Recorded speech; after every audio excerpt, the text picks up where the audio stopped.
오늘 하나님께서 우리에게 주시는 말씀은 저와 여러분이 아주 잘 아시는 본문입니다.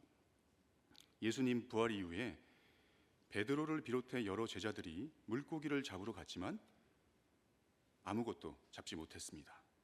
하지만 예수님께서 제자들로 하여금 그물을 들 수 없을 만큼 물고기를 많이 잡게 하십니다.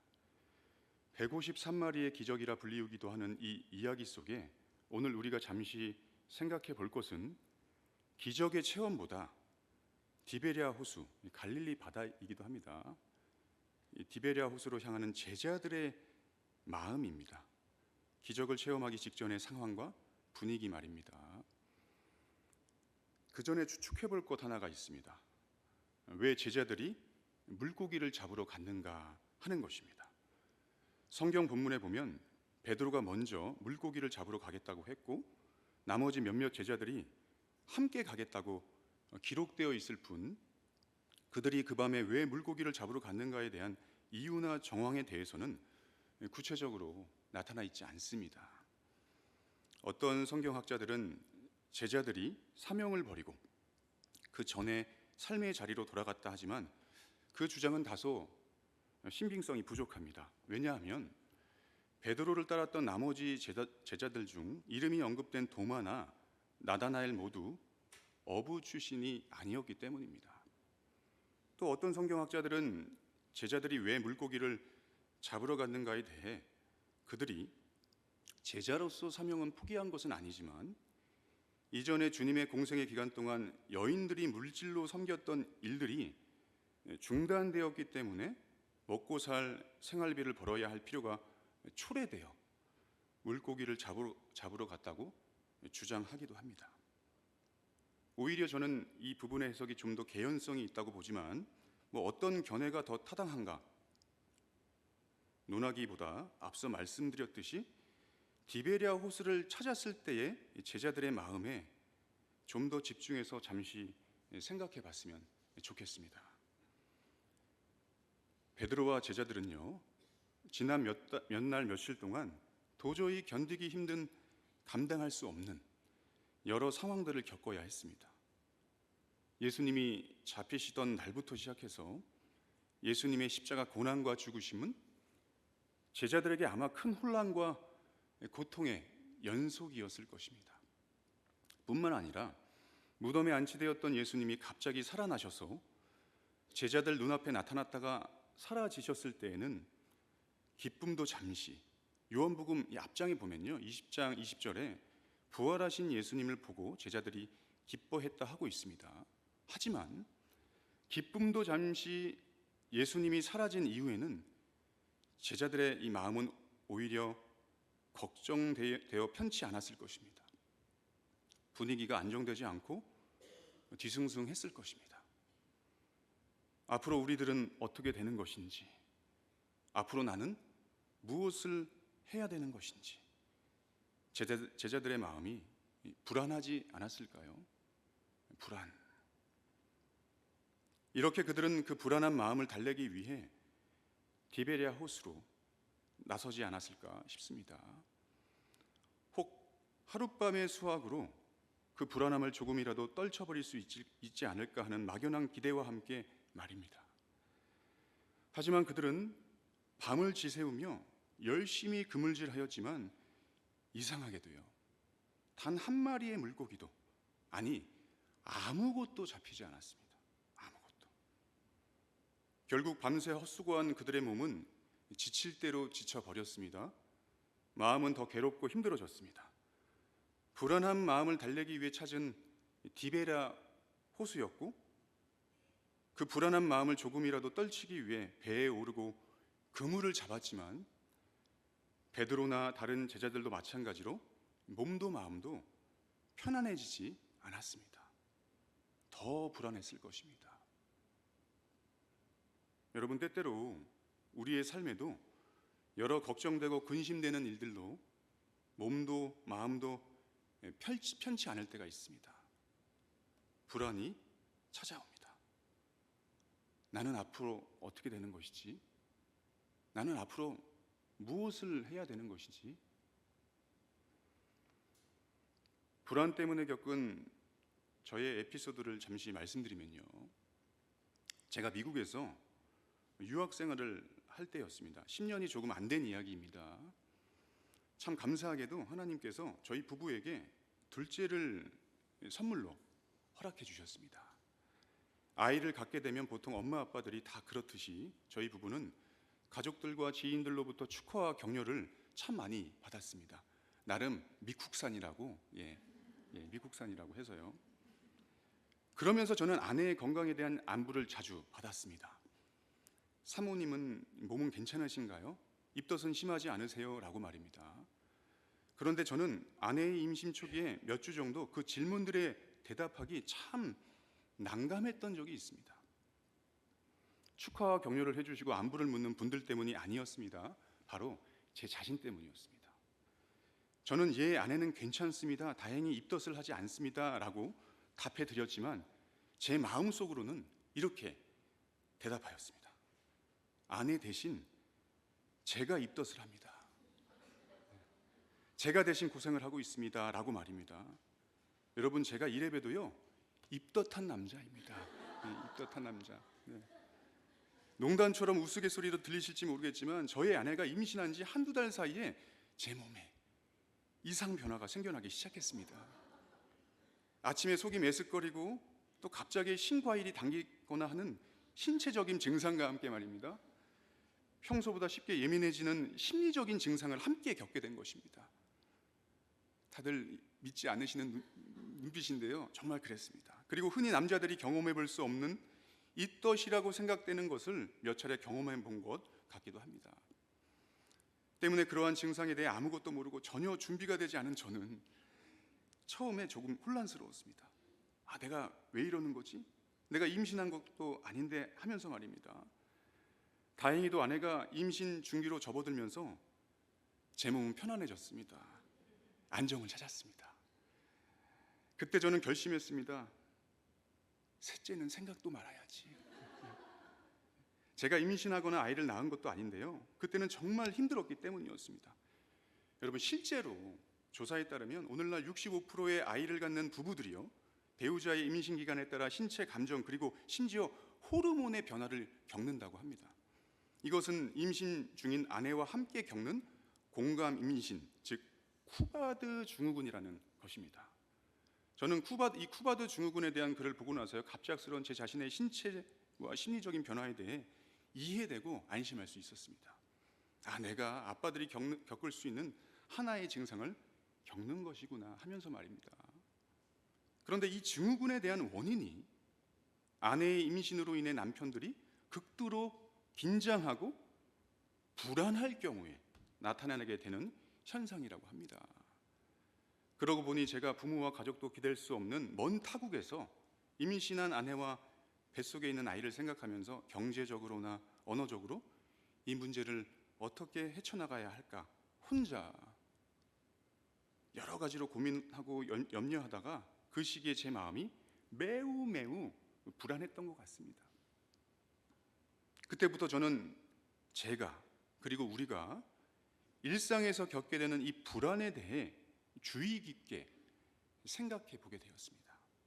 심지어 성경에 나타나는 불안을 겪은 인물들을 이전엔 그러지 않았는데요, 유심히 관찰하게 되었고 그때 만나고 묵상했던 본문이 바로 오늘 이 말씀이고 베드로와 제자들의 모습이었습니다. 불안. 사랑하는 우리 성도 여러분은 어떠신지요? 불안한 마음을 가져보신 적이 있으시죠? 혹시 지금도 어떠한 일, 어떠한 문제 때문에 불안을 겪고 계신 분들은 없으신지요? 사회가 복잡해지고 빠르게 다 변화되면서 우리는 불확실성이 증가된 세상 속에 살아가고 있습니다. 그래서 뚜렷한 이유가 있든 없든 불안을 느끼는 사람들이 우리 주변에 점점 많이 늘어나고 있습니다. 전 세계 불안장애 발병률은 약 5%에서 25%라고 합니다. 쿠바드 증후군도 그 중에 하나이겠죠. 인종과 계층, 성별과 연령에 따라 이 불안장애 발병률의 차이가 있겠지만 현대인들은 누구나 다 이 불안감에 떠밀려 살아갈 수밖에 없는 문화와 환경과 사회 속에 있다는 것을 다들 공감하실 것입니다. 중국의 심리 상담사이며 언어와 스토리텔링의 연구가인 장신웨라는 분이 계시는데요. 현대 사회 속의 불안에 대해 이렇게 통찰하였습니다. 눈으로 잘 보고 귀로 잘 들어보십시오. 불안은 난감한 문제이다. 불안을 껴안고 있는 사람은 자석처럼 쉴 새 없이 불안한 정보를 끌어당긴다. 그들은 자신의 불안과 초조를 배설하는데도 거침이 없다. 인터넷 댓글이나 약한 상대를 붙잡고 트집을 잡아 쏟아낸다. 불안이 깔린 대화에서 말이 부드럽게 나올 리 없다. 자신의 불안을 전가하는데 열을 올릴 뿐이다. 이런 불안감을 앓고 있는 가족들이나 가까운 지인들이 있을 수도 있겠죠. 그리고 이어서 하는 말이요. 이들은 쉽게 장사꾼의 표적이 된다. 반짝 세일은 놓치면 어떡하지라는 불안을 살살 자극해 구매로 이어지게 만든 것이다. 출발선에서부터 뒤지지 마세요 라는 말은 아직 출발도 하지 않았는데 젖다는 불안감을 조성한다. 반복적으로 사람의 마음을 자극해 불안을 내면 깊은 곳에 뿌리 깊게 심어 놓는다. 여러분, 이것이 오늘 우리가 살아가는 불안한 세상의 모습입니다. 제가 얼마 전 신방 중에요, 부지런히 봄 축복 신방을 잘 하고 이어가고 있는데요. 벌써 이제 초여름이 다 되어 가고 있습니다. 근데 아직 마치지 못했는데요. 얼마 전 신방 중에 한 집사님께서 기도 제목을 나누시면서요, 하신 말씀을 저는 잊을 수가 없습니다.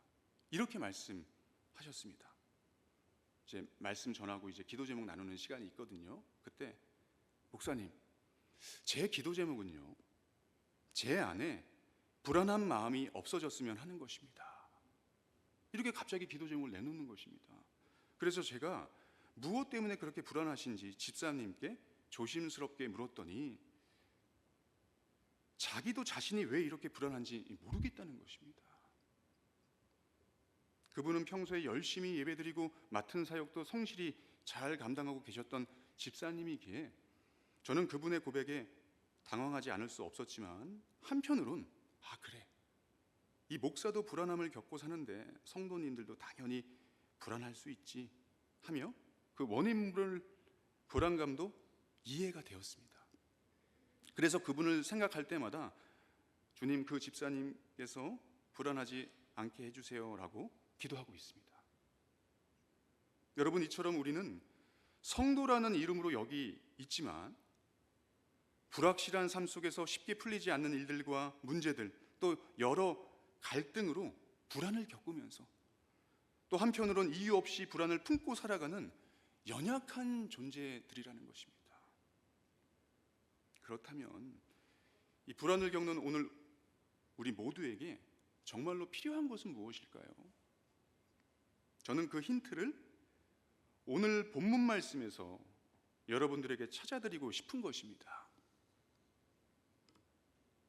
질문을 한 가지 드리면요, 여러분, 예수님은요, 두렵고 불안해하는 이 제자들의 지친 마음을, 오늘 이 본문 속 제자들 말입니다, 그들의 마음을 예수님께서는 알고 계셨을까요? 모르셨을까요?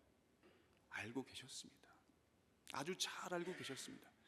그래서 불안감이 감도는 디베랴 호수에 날이 새어갈 때쯤에 예수님께서 제자들에게 또 다시 찾아오신 것입니다. 또 다시. 여러분, 오늘 이 본문의 이야기를 얼핏 보면요, 제자들이 부활하신 예수님의 또 다른 놀라운 기적을 체험한 한 사건의 마지막 기록으로 보입니다. 하지만 여러분, 이 153마리의 물고기 기적보다 더 크고 중요한 의미가 이 이야기 속에 담겨져 있습니다. 즉, 저자 요한은 요한복음 21장의 이야기를 통해서, 마지막 장이거든요, 마지막 장인데 이 이야기를 통해서 마지막으로 이 세상에 간절하게 증언하고 싶었던 것이 있었습니다. 그것은 성도들의 어둡고 불안한 현재와 미래를 환하게 밝혀주시기 위해 영원한 빛 되신 예수 그리스도께서 다시 사셔서 제자들과 이 땅의 성도들과 언제나 함께 해주신다는 것을 사도 요한은요 꼭 전하고 싶었던 것입니다. 우리와 언제나 늘 함께 하시는 주님을 말입니다. 때문에 요한은요 자신이 보고 들은 바에 따라 예수님께서 제자들에게 또다시 나타내셨던 일에 대해, 오늘 설교의 제목이 뭐죠? 주보를 가지고 계시는 분들 아실 겁니다. 또 제자들에게 나타내셨으니, 예수님께서 제자들에게 요한 자신에게 또다시 나타나신 일에 대한 경험을 있는 그대로 기록하였던 것입니다. 153마리의 기적은 부록일 뿐이고요, 여러분, 진정한 기적은 주님이 지금도 살아계셨어 우리 곁에, 아니 나의 이 불안한 마음과 삶 속에 늘 함께 하신다는 것이 느껴지고 경험되어지는 것, 이것이 진짜 참 기적입니다. 그래서 여러분, 오늘 이 수요 3일 기도회 가운데 찬양과 말씀과 기도 속에 하나님의 살아계심이 느껴지시죠? 나를 위로하시고 힘주시는 주님의 음성이 들려지면요, 그 살아계심이 느껴지면요, 지금도 이 시간 그 어떠한 것보다 더 놀라운 기적을 체험하고 계시는 것입니다. 사랑하는 성도 여러분, 이 시간 주님께서 우리를 찾아와 계시고 우리와 함께 계시는 줄 꼭 믿으시길 바랍니다. 불안을 겪는 우리 모두에게요, 절대적으로 필요한 것이 있다면 바로 이 믿음, 주님이 나와 함께 하신다는 이 믿음입니다. 제가 지난 월요일이었습니다. 한 이틀 전이었죠. 이 설교를 준비하면서요, 이 요한복음 21장 말씀을 묵상하던 중에요, 주제가 이제 불안이니까 제가 계속 묵상 중에 있었습니다. 설교 원고는 잘 안 써지고 월요일 날 또 쉬는 날이다 보니까 제가 집에서 이렇게 저녁 때쯤에 말씀을 준비하던 중에 저의 첫째 아들이 제 방으로 들어오는 것입니다. 아빠 또 설교 준비하시냐고 하면서요. 그런데 제가요 이제 말씀에 집중하고 있다 보니까 저희 첫째 아들에게 이렇게 무심코 물어봤습니다. 저희 아들이 첫째 이름이 유현입니다. 유현아, 불안이라는 말을 알지? 저희 아들이 대답합니다. 응, 무섭고 두려운 거. 이제 개념을 잘 알고 있어요. 아이한테 이제 거짓말을 못 하겠더라고요. 무섭고 두려운 거. 제가 다시 아들에게 물었습니다. 그러면 유현이는 언제 마음이 불안해? 아이가 또다시 대답합니다.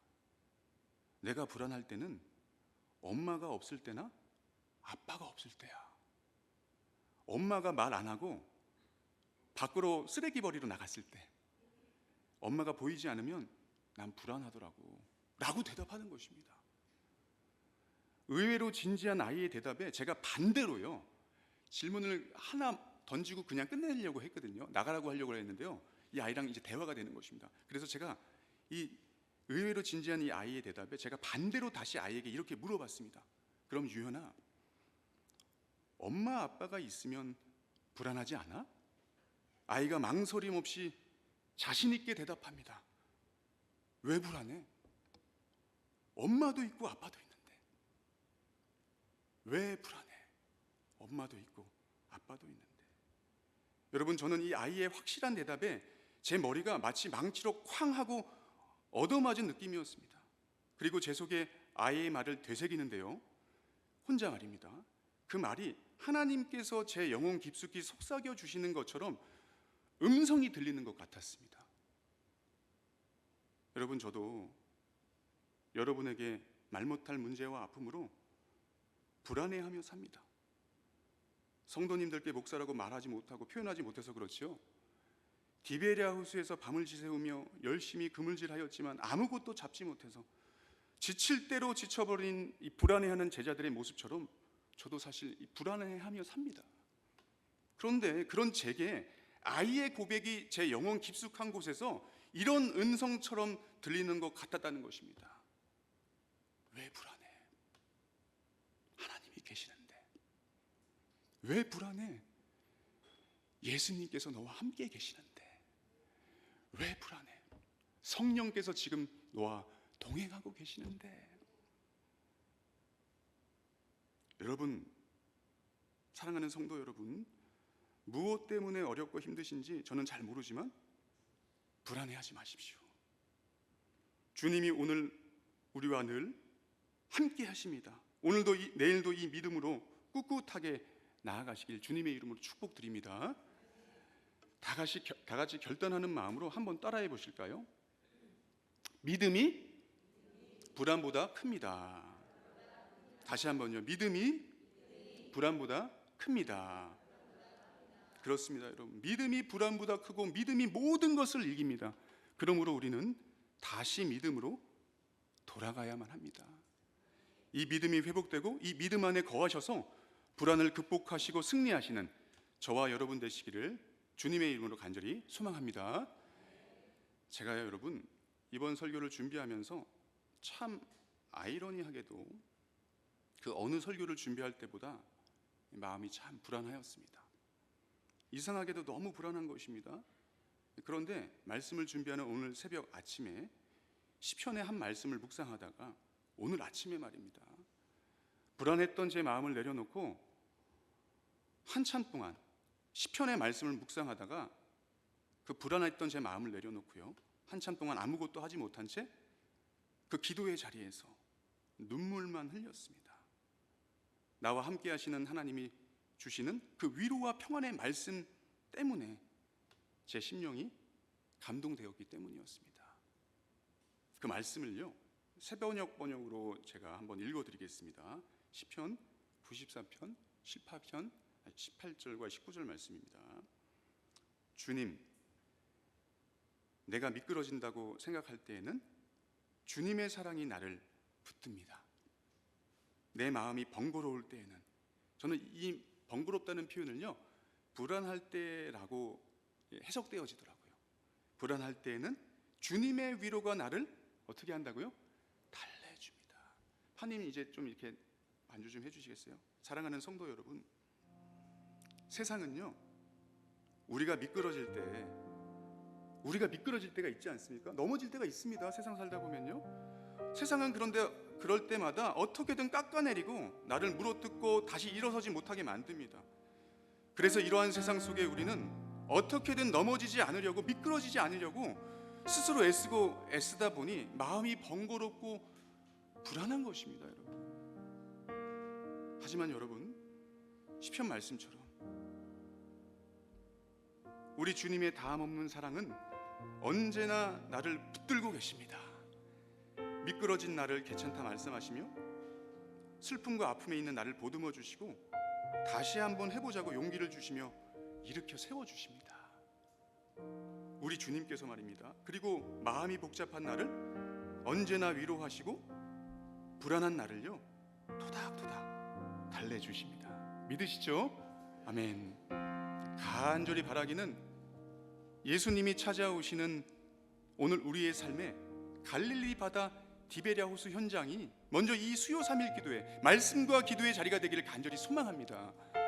여러분, 오늘 우리가 함께 나눈 이 믿음은요, 불안보다 큰 이 믿음은, 예수님이 나와 함께 하신다는 이 믿음은요, 우리에게 상상하지 못할 놀라운 은총과 큰 축복을 분명히 가져다 줄 믿습니다.